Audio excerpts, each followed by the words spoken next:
The second and final part. Hassan recounts that during his time in the military, after the strange incident with the shadowy figure standing at the door, even stranger things began to happen to him. Among these was his frequent sighting of people dressed in traditional Arab attire passing by him late at night while he was on guard duty. They would greet him, and the bizarre part was that whenever he focused on them, they would vanish into thin air. But it didn't stop there. One moonless night, and let me tell you, on the borderlines, the moon is the only source of light. Without it, you can't even see your hand in front of your face. Something even more terrifying occurred. Hassan, stationed at his post, suddenly noticed three figures dressed as enemy soldiers approaching him, armed and clearly visible despite the complete darkness, as if illuminated by some mysterious light. Without hesitation, he engaged, firing his weapon at them. But then came the shocking twist. The bullets passed through the soldiers' bodies as if they were made of air. No matter how many rounds Hassan fired, they had no effect. It was utterly surreal. In a fit of hysteria, Hassan began firing wildly in all directions, screaming at the top of his lungs. This commotion attracted a group of officers and soldiers who rushed to restrain him and take away his weapon. Hassan was transferred to a psychiatric hospital where he was interrogated about the incident. He insisted he had seen three enemy soldiers approaching his post. However, all the witnesses, officers and soldiers present at the scene, confirmed that no one had been there. Hassan was kept in the psychiatric hospital for a lengthy period to evaluate his mental health, especially given his sensitive position and constant access to weapons, which could have posed a threat to his fellow soldiers. Meanwhile, back at Hajj Fawzi's house, despair and frustration had taken hold of everyone. Hassan's younger brother, Adele, was in worsening condition. As for Mrs. Naimat, she had only one thing to say to Hajj Fawzi. He must bring someone to investigate what was happening in the house. She was convinced it was haunted by a jinn, or that someone from their estranged relatives had placed a curse on them. Succumbing to his wife's insistence, Hajj Fawzi sought the help of a well-known sorcerer named Sheikh Nabawi, whom an acquaintance had described as an expert in battling jinn and breaking curses. This man was said to have resolved numerous similar cases and was allegedly the only one capable of solving their problem. Sheikh Nabawi arrived at Hajj Fawzi's house on the agreed-upon day. The moment he entered the apartment, he began sniffing loudly, as if detecting a scent imperceptible to others. The onlookers, including Hajj Fawzi, his wife Naimat, and the unnamed acquaintance, were baffled. Before anyone could ask if he smelled something unusual, Sheikh Nabawi's eyes suddenly widened, glaring intensely at the floor.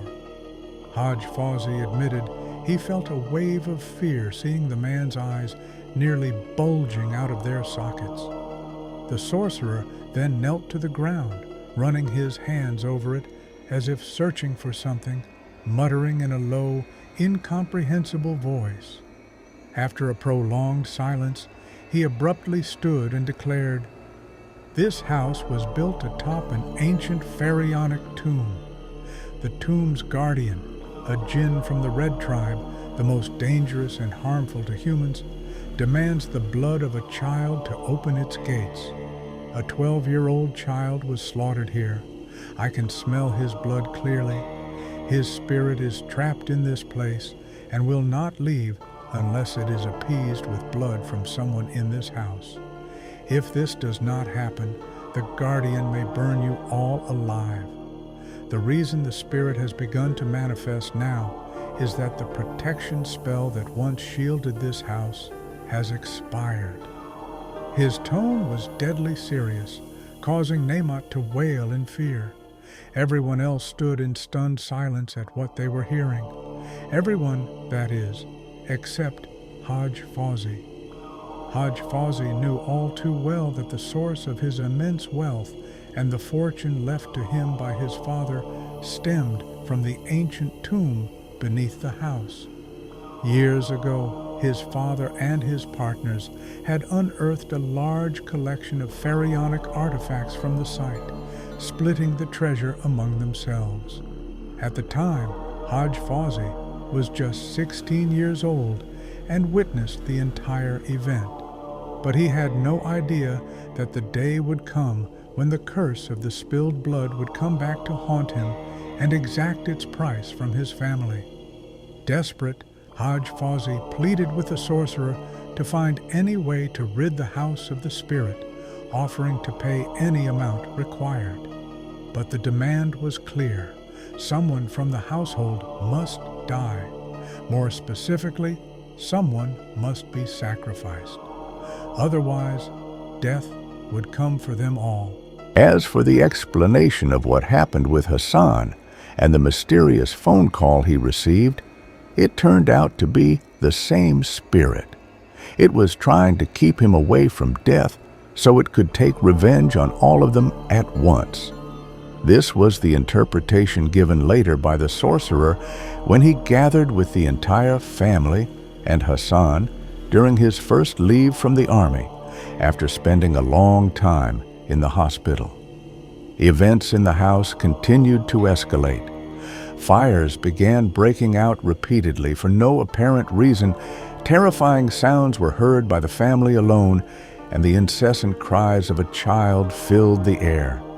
Adele, still in a state of shock, remained unresponsive, silent, and resistant to any treatment for a long time. During this period, Hajj Fawzi went from one sorcerer to another, desperately seeking someone who could save him from this nightmare. He admitted that during that time, he had completely forgotten about God. Unfortunately, every sorcerer gave him the same response.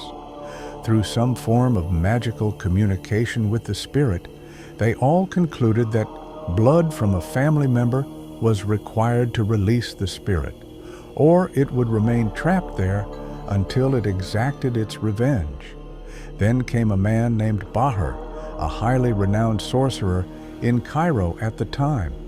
Known as the Sheikh of Sorcerers, he was rumored to have numerous underground assistants and servants working under his command. Bahar arrived at Hajj Fawzi's house after receiving a hefty payment.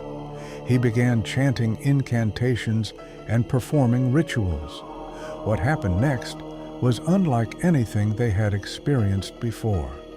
Hajj Fawzi later recounted that, as Bahar performed his rituals, everyone present felt the presence of someone else in the room. They could hear the sound of breathing and distinct footsteps that were audible to all. Then, suddenly, the lights went out entirely on their own.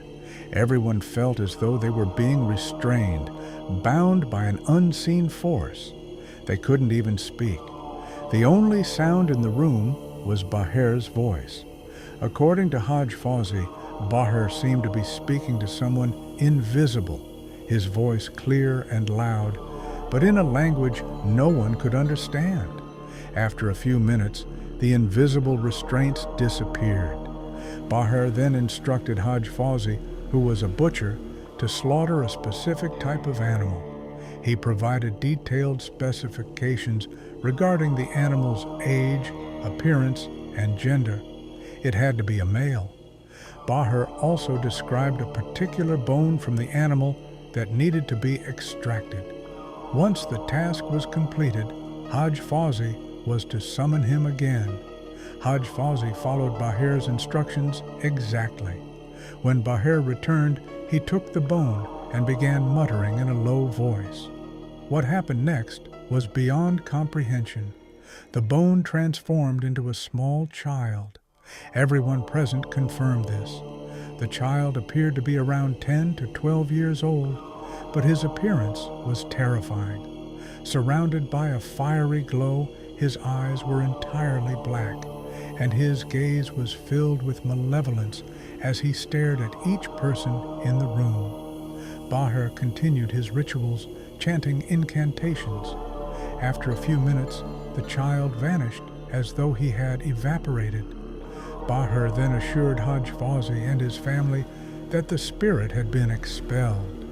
But what truly happened, as revealed by some religious scholars in news reports after the incident went public, was that Bahar had deceived them. Instead of banishing the child's spirit, he had summoned an entire tribe of jinn into the house. These jinn were so powerful that Bahar himself was unable to control them. The jinn ended up destroying the entire family. Yes, you heard that right. Neighbors, having noticed the family's absence for an extended period, grew suspicious and decided to check on them. What they discovered was horrifying. The neighbors entered the house to find the entire family reduced to charred corpses in a grotesque state. Strangely, there were no signs of any fire anywhere in the house. This inexplicable detail caused the story to spread across Egypt, with everyone agreeing that the jinn were the culprits.